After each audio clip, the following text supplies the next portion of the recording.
drop the mic a little bit. Maybe? Okay. So, how many people have been in a relationship and that person cheated on you with a friend? Oh! Haven't anybody? Oh! Anybody's friend.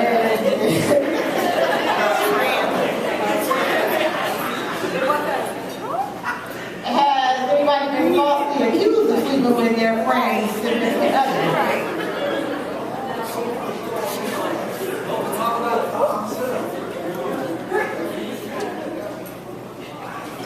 Alright, so a friend of mine who I've known for a long time called me with that bullshit the other day, so it pissed me off, so this is a piece about it.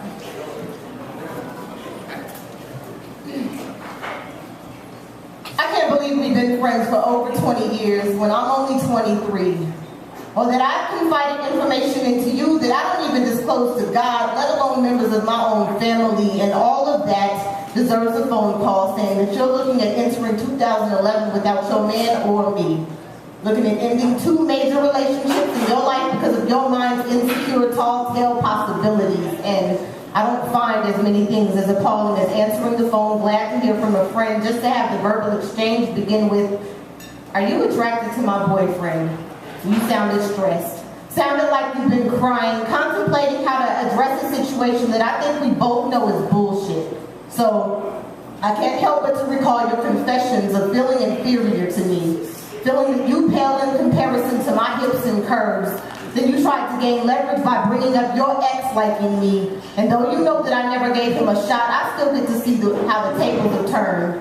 You've always said that if you could find me in male form, you'd be in love. So when you met who you believed to be the masculine prototype of me, you also convinced yourself that your man was actually made for me and that you were filling a position that's just temporary. And all the while, you invited me to spend time with you and the man who makes you happy, since you figured we'd get along due to similar personalities. But all of the pain from your past and apparent secret loathing for me surfaced when you overanalyzed me, turning your lover's quarrel into a civilized conversation. More like a heated debate, upset that I was able to hold a conversation for longer than 10 minutes with your man and maintain a consistent tone in a disagreement while respecting one another's views with him better than you can. So my natural communicative personality is a fault regardless of how many times it's been able to help you through. And I'm struggling with the pain of realizing that you've been my confidant, but you don't trust me after I repeatedly made the conscious decision, despite your disloyalty, to still be down for you. And it's funny how you wanted to merge 2 things you claim to care about and be enraged when it works. It's like putting the right amount of sugar in your Kool-Aid and dumping the whole pitcher down the drain because it tastes good. I've never thought the day would come when you would blame me for your insecurities that have absolutely no relation to anything I've done to you or anyone else.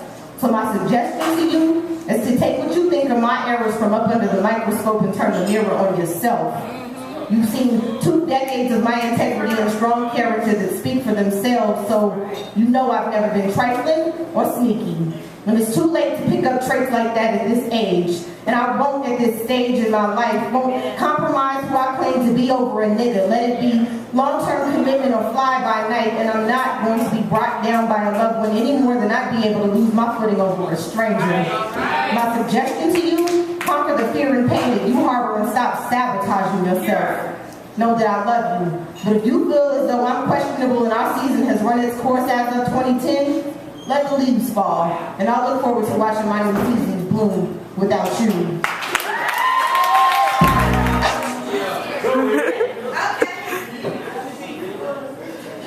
Yeah, I did fuck your friend.